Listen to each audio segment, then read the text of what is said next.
Welcome back to round 4, the last round. We lost the die roll. Our opponent chose to play first. Sorry for the slight delay. I missed the beginning of the round a bit. And we yet again have an unkeepable 7. Mulligan. Whoa, that's a bummer. Mulligan again. That's at least a pretty sweet mulligan to 5. So we're going to keep that. Hopefully we draw into a second land, so we don't have to decide if we want to play a Nacatl or a Delver this game, not knowing when to be able to play the second one.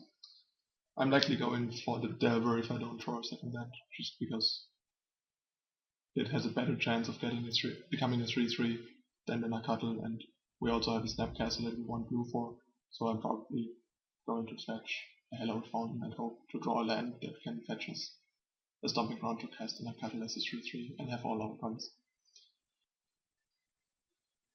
Our opponent returned and played a turn 1 untapped Watery Grave into Inquisition, which leaves me fairly clueless what he might be playing. At least it doesn't matter which one drop he takes, we can play either. But he's probably going to take the Snapcaster or the Pass to Exile, depending on what his deck is. There's an unlikely chance he takes the Delver to make our mana awkward. I kinda doubt that. He could be some kind of Gifts or Teachings deck. That's the first that comes to mind from like a Watery Grave into Inquisition. Seems like it's a tough decision for him what to take. Assuming he has gifts, he might just not want to take the pass. So if he has gifts, he might just want to take the Delver, I guess. But he apparently himself has no clue what he cares about the most.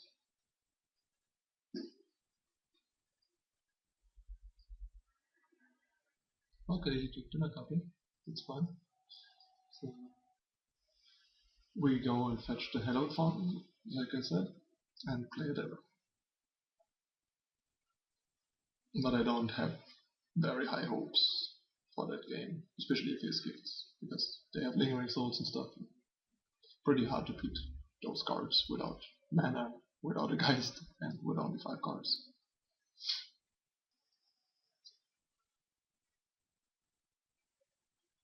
Hallowed Fountain, Delver, and go.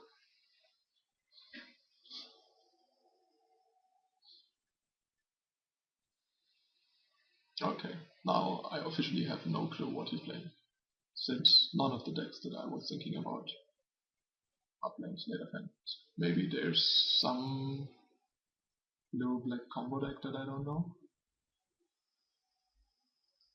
Since the only combo deck that comes to mind is Ad Nauseam, they don't play Inquisition. They also probably don't even play Slate of Hand either, so I'm fairly lost what he's playing. So, Grixis.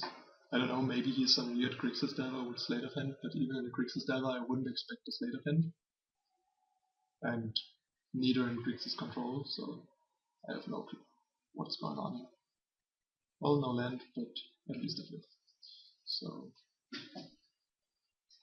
we'll see what he comes up with to stop those Delvers from killing.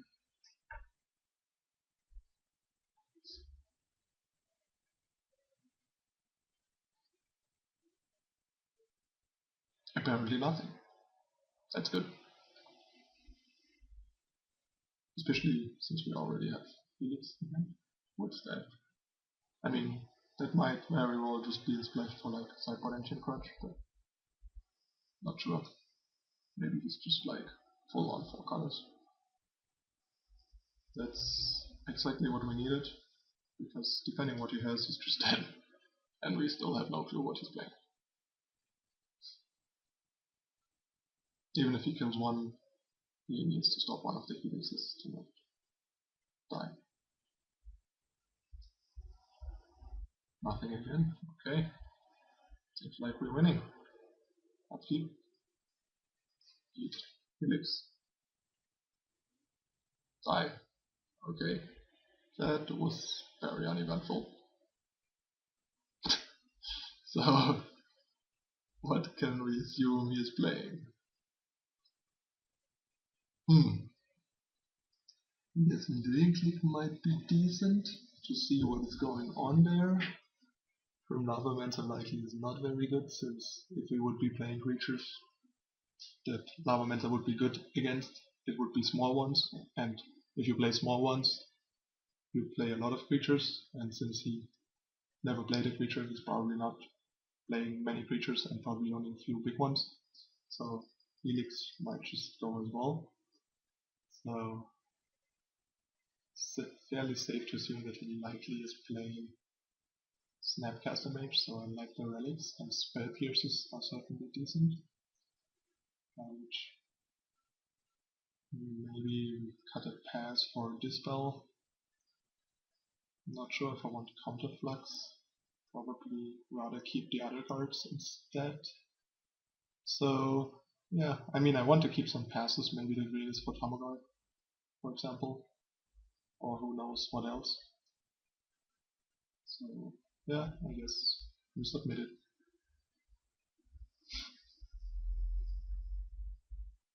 Let's see what he's up to. Keep. Pretty sweet hand.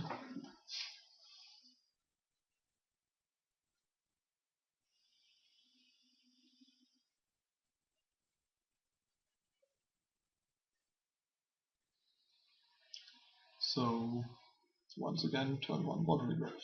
This time 0 visions. Which is fairly obvious that he's playing then. If he's playing Sleight of Hand, he most likely already has both 0 visions in his deck. So we just play Steamlands, and ever pass. Again, Steamlands over Fountain because we have a bolt, and we might not want or need to untap, but play the Fountain untapped. So you always want to just play the dual untap turn 1 that lets you cast stuff that you most likely want to cast next turn anyway, and not the lands that don't cast anything that you have right now. Like we don't need white next turn unless we draw into like a Helix, and even then it's not very likely we need white next turn. And land and life total management is pretty important to the deck, since the mana base is taxed heavily by the 4 colors and only 21 lands, and mana base very painful. So you want to get as much out of your mana as you can and take as little damage as possible. A reasonable line next turn might actually involve fetch land, pass with bold, leak up over. Oh, okay, there is a Patch Prism. So here's, like I assumed, the combo deck. Still don't know what combo deck though. Maybe he's Hive Mind? It could be Hive Mind, I guess. I don't know. We'll find out soon, I guess. Flip. Makes the fetch land even better. And now we definitely want to have mana leak mana open next turn. And the relics are probably a lot worse against him than I assumed. Still not sure why he is 4 colors in the particular deck. I don't know. I hope we either win. I mean, we definitely either win in which case it doesn't matter, or we lose and see what this deck is actually about, and then we can sideboard accordingly and hopefully win the next 3. So I'm not going to fetch here actually, because against the combo deck, life total usually doesn't matter, and fetch land plus Devil Trigger lets me manipulate the top of my library during my turn. We have a bolt here. I'm not sure. I mean, we definitely want to flip the Devil, but I'm not entirely sure if we want to draw bolt. But I actually think it's fine, since we have Snapcaster, so it's a lot of damage, instant speed, and we have the relic that we can play into the draw card. think we just don't fetch. We just untap. Going to play untapped Hellbound. Attack with the dagger. I'm most likely not even going to play Relic here, just because I rather want to be able to leak and bold, and if I don't leak I can still double bold or fetch tapped, which is almost likely better than hoping that we have the time to set the relic. Relic's pretty much only good if he doesn't make us use the mana leak and we bold and set the relic.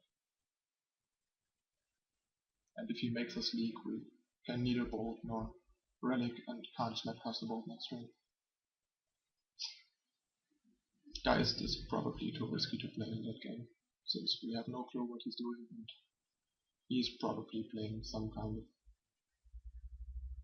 flashy combo deck like Hive Mind or something. It's worth considering to try and mana leak that just to kill the Prism. I think I actually want to do that, because then if he pays, we can untap and drop Geist, because he's unlikely to be able to combo off, because I assume the deck that plays Pentac Prism probably needs like 5-6 mana at least to be able to combo. So I think I'm going to mana leak that, because since with our hand if we drop Geist he's just bad to turn after. Okay. And if we get to protect the devil, that's fine as well, I think.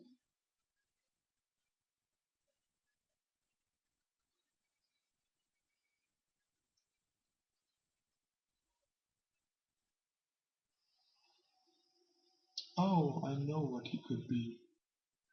He could be Reanimator. So Relic's actually better than I thought. Now I figured it out. Okay, that's sweet. So pretty much just untap, Stomping Ground, Bold. Now we are fairly safe unless he has like Through the Breach. And if we draw a land, he's just dead. There's the land.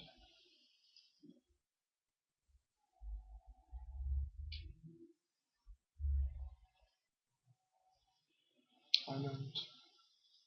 Bold. Snapcast Revolt. And game.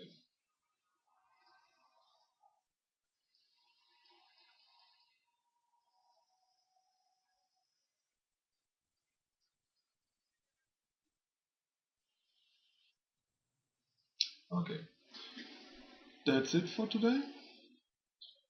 We managed to go 3-1, only because I made that stupid mistake in round 2 against the Affinity player in game 2. So you see, the deck is actually doing pretty well and very well capable of competing in the modern format right now.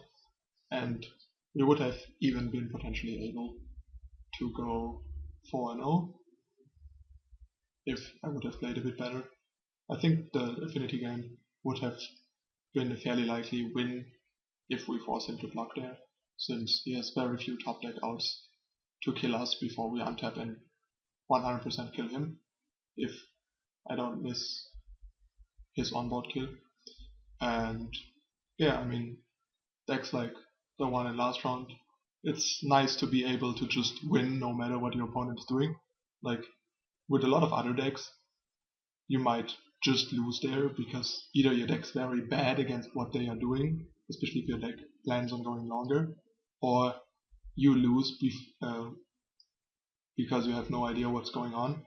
That deck just pressures the opponent and doesn't really care what's going on and has a few counters to stop weird stuff that is going on, and sometimes they just die before you even know what they are up to.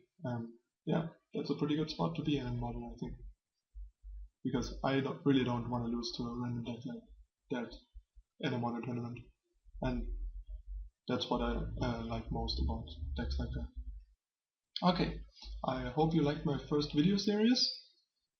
Let me know in the comments what you think. Criticism, ideas, what to do in the future. maybe even requests what you would like to see, questions that you have. I'm open for everything. See you soon.